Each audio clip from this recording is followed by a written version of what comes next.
ठीक आहे, माझी काही हरकत नाहीये, तुम्ही गणपती नंतर करा काम, म्हणजे पण मला काम सोपं मी पाहिजे. तुला सांग हा? मी अनंत चतुर्दशी नंतर बोलवते तुम्हाला. हा, या. काय झालं मावशी? कसलं काम काढलंय? तुझ्या रूमचं. माझ्या रूमचं कसलं काम? अगं मगापासून मी तेच सांगण्याचा प्रयत्न करते ना. लिकेजचं काम काढलंय. पण लिकेजचं काम माझ्या रूम मध्ये? काय ग, तू कशी काय आलीस अचानक न कळवता? ते मी अहो तिला आठवण आली आपल्या सगळ्यांची म्हणून आली आहे. हो ना प्रिया?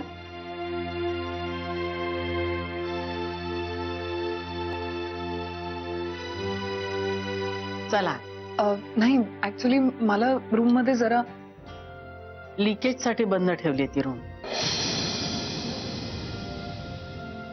तुझं काही महत्वाचं काम होतं का रूम मध्ये तुझ्या? नाही महत्वाचं असं नाही, पण ते चला मग चहा घेऊया.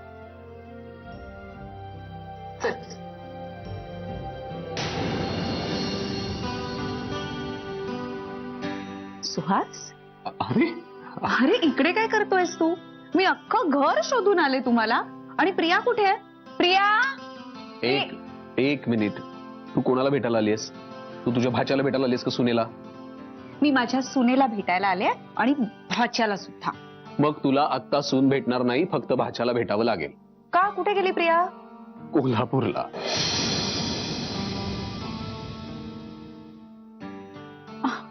कोल्हापूरला? अरे आता आता तर लग्न झालं ना तुमचं. एकत्र राहायचं सोडून कोल्हापूरला कुठे गेली ती? माऊ, तसं काही झालेलं नाहीये आमच्यात. माऊ, अगं प्रियाचं काहीतरी सामान तिथे राहिलं होतं, तर ते आणण्यासाठी म्हणून ती गेली कोल्हापूरला. आणि एकटी गेली? काय आहे सुहास? अरे प्रवासात तिला सोबत करायची ना. आता हे पण मी सांगायला हवं का तुला? ए माऊ, तू बारीक सारीक गोष्टीत माझ्यावर चिडणार आहेस का? नाही रे, चिडत नाहीये तुझ्यावर. मग काळजी वाटली म्हणून फक्त विचारलं. सुहास, एक विचारू? खरं खरं सांगशील? तुझ्याशी कधी खोटं बोललोय का मी?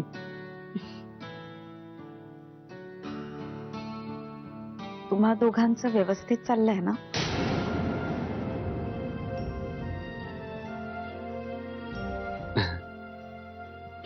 व्यवस्थित, अगदी व्यवस्थित चाललंय आमचं. खरं सांगू का माऊ, आयुष्य एकदम बदलल्यासारखं वाटतंय. एवढं सुंदर, एवढं मस्त कधीच वाटलं नव्हतं मला यापूर्वी. माऊ, खरं सांगू का माऊ, तू आता जगातल्या सगळ्यात सुखी माणसासमोर उभी आहेस. खरंच. तू आनंदी आहेस ना? एकदम. खूप छान वाटलं ऐकून. माऊ, तू आलीस तर चला एक कॉफी पिऊया आपण. तू करून देणार आहेस? तूच करायला पाहिजेस ना. चल.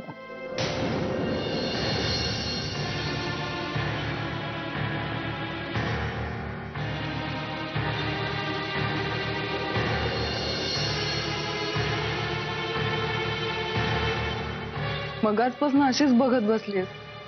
काही बोलणार आहेस की नाही? काय बोलू? आता मी तुला नवीन विषय देऊ का बोलायला? बरं चल, मीच सुरुवात करते. मला सगळ्यात आधी सांग, कशी आहेस तू?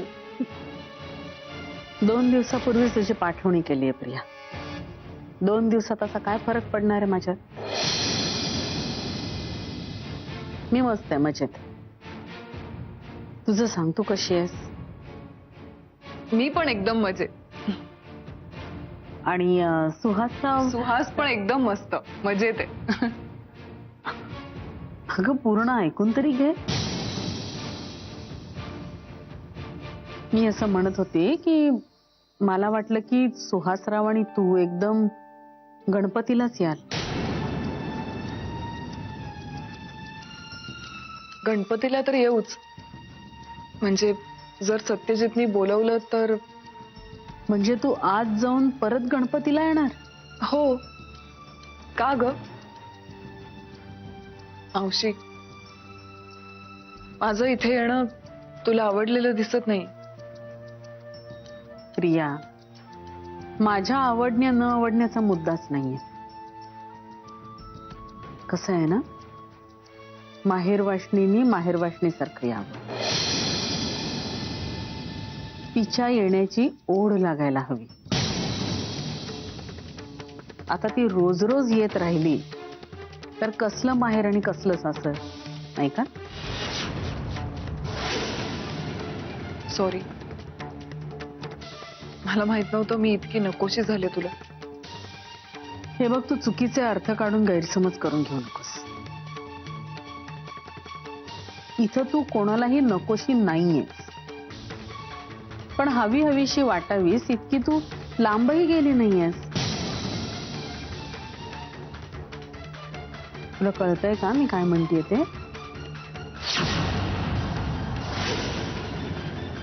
सॉरी, मी चुकीचा समज करून घेत होते. पण मावशी, मला कळतंय तुला काय सांगायचंय ते. सॉरी म्हणू नकोस. हे घर तुझंच आहे. पण आता ते तिथलं पुण्याचं सुहासरावांचं घर तुझ्या हक्काचं आहे ह्याचं भान असू दे. तुझ्या वागण्यातून बोलण्यातून जसे राधिकाचे संस्कार दिसतील तसेच माझे संस्कार दिसतील हे लक्षात ठेव. प्रिया, चहा घे. हे मंजिरी, मला नको चहा. काय? अगं चहा. अगं विसरलीस का? आज उपास आहे माझा. अगं पण चहा चालतो. नाही, नको, खरंच नको. बरं चल, मी निघते. अंधार पडायच्या आत घरी पोचायला हवं. अगं थांब ना प्रिया, आजही गणपतीचेच दिवस आहेत. नाही, खरंच नको, मी निघते. चल. अच्छा, सुहास रावांशिवाय करमत नाहीये का? असं असेल तर सांग. तसं काही नाहीये ग बाई. बरं चल, मी निघते. अगं पुन्हा तेच. आई हो, तुम्ही तरी सांगा ना प्रियाला. मंजिरी, जाऊ देत तिला. आधीच खूप उशीर झालाय. तिला तिच्या घरी जायचंय.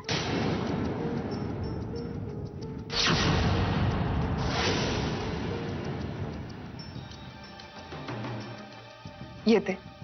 चल, बाय.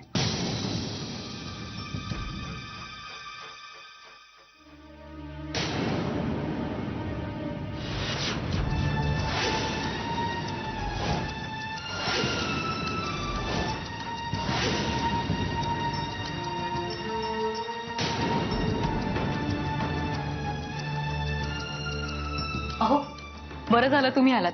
तुम्ही तरी सांगा ना प्रियाला थांबायला. आपल्या सगळ्यांनाच भेटायला आलीये, पण आता निघायची घाई करते.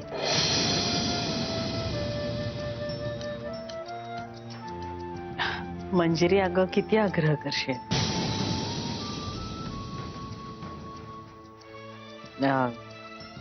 तिला उशीर होतोय जायला. लांबचा प्रवास आहे ना. जाऊ दे तिला. हो बरं, मी कुंकू आणते. ठीक आहे.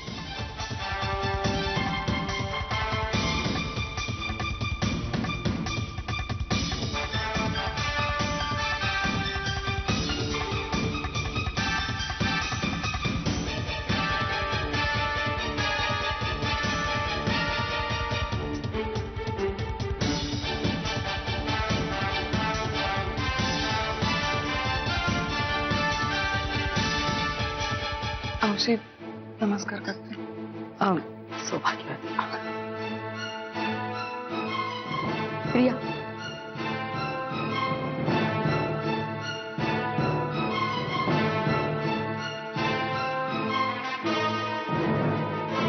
येते. सांभाळून जा आणि पोचल्यावर फोन कर. सुहासरावांना मी विचारले म्हणून सांग. नक्की. बरं आई, मी तिला सोडून येते. हे चल.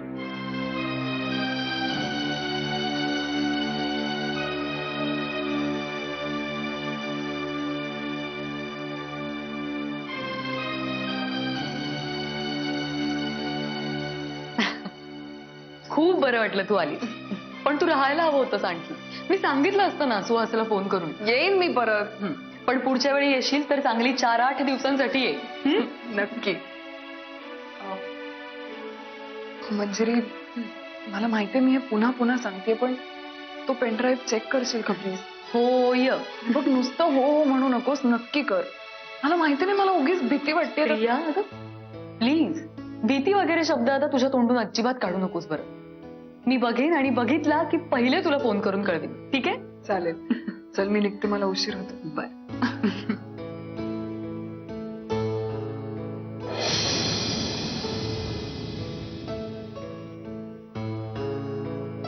काळजी घे. हो, बाय. नीट जा.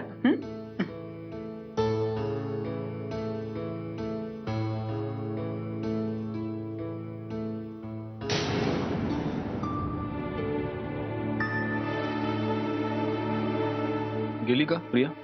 हो. काय हो, तुम्ही धड बोललात सुद्धा नाही तिच्याशी. काय बोलणार? म्हणजे अहो, आता हे सुद्धा मीच सांगायचं तुम्हाला. सुहास बद्दल विचारलं असतं, बरं वाटलं असतं ना तिला. या फॉर्मॅलिटीज करणं कंपल्सरी आहे का? आय मीन, वेगळं काय बोलणार हो तुम्ही तिच्याशी? तू आणि आई तिच्याशी सगळं बोललं असेलच की. अहो, तसं नाही, पण एक पद्धत असते. बरं, गणपतीची सगळी तयारी झाली असेल ना ऑफिस मधली? झाली. अहो, तुम्ही अजूनही रागावलात माझ्यावर. कोणी सांगितलं तुला? आता कोणी कशाला सांगायला पाहिजे?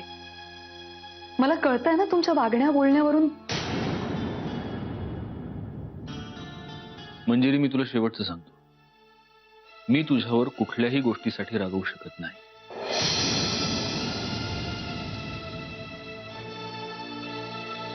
हा, मी थोडा हर्ट झालो होतो. That's okay. I am sorry. झाली, चूक झाली माझ्याकडून. I am really sorry. तुम्ही द्याल ती शिक्षा मान्य आहे मला.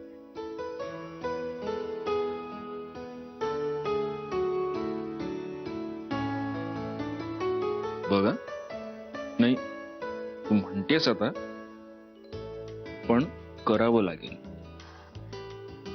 अर्थात, म्हणजे पुणेकर आहोत आम्ही. एकदा शब्द दिला की मग पाठी फिरत नाही. खरंच तुम्ही द्याल ती शिक्षा मान्य आहे मला. खरंच म्हणजे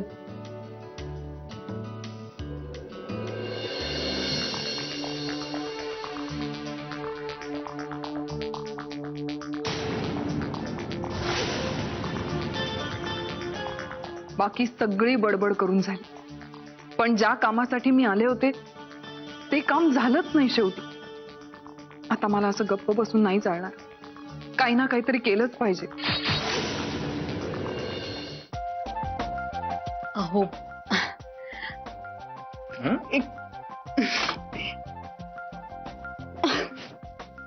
काय पुणेकर?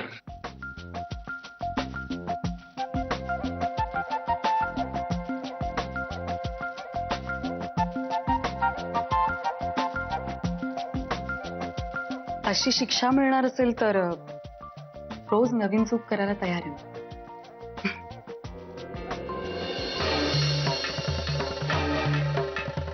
सॉरी, मी नॉक करून यायला हवं होतं.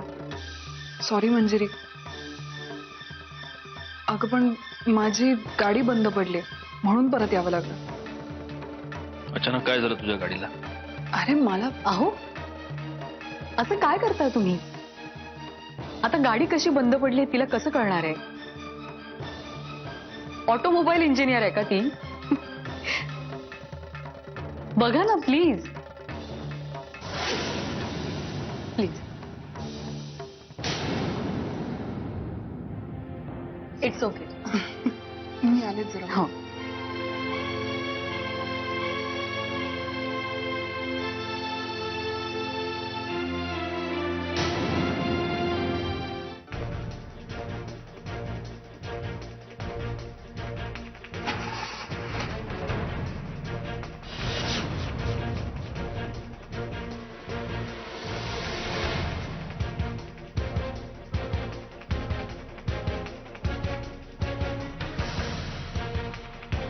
काय प्रॉब्लेम आहे?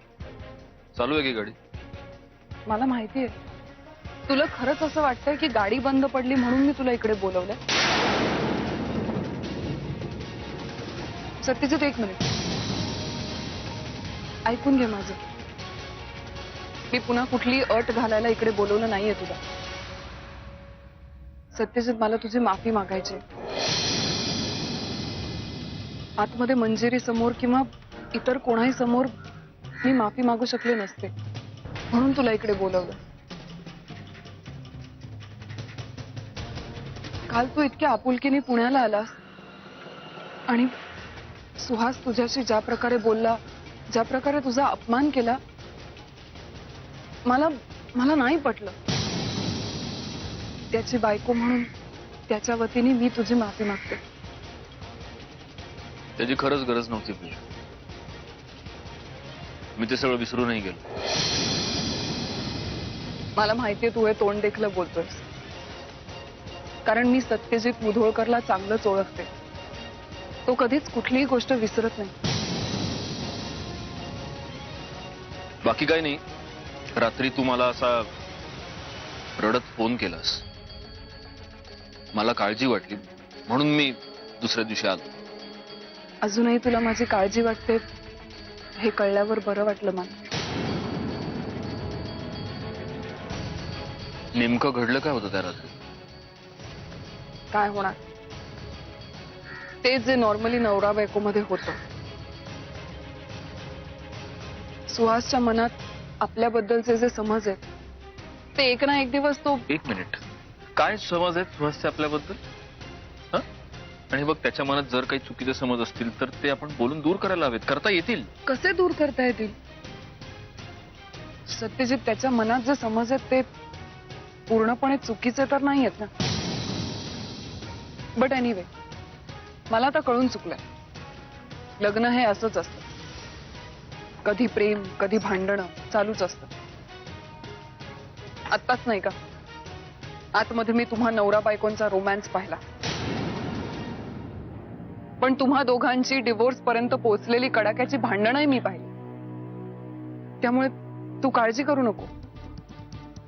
मला सवय होईल या सगळ्याची. तू नको काळजी करू. मी तुला पुन्हा फोन करून नाही त्रास देणार. सगळं सहन करीन एकटीने, जसं मी आजपर्यंत करत आले तसंच पुढेही करत राहील. प्रिया, प्रिया, शांत. हे बघ, सुहास चांगला मुलगा, फक्त वेळ दे थोडासा. सगळे हे जे काही समज गैरसमज आहेत होतील तुझ. आणि हवं तर एक 2-4 दिवसांनी मी येऊन बोलतो त्याच्याशी. त्याची काही गरज नाही. तो पुन्हा तुझा अपमान करेल. मला नाही फरक पडत. पण मला पडतो. मला फरक पडतो. प्रिया, प्लीज रडू नकोस, प्लीज. चल, मी तुला पुढपर्यंत सोडतो. नाही चल. नको. पुन्हा मला अर्ध्यावर सोडशील. मी जाते माझी.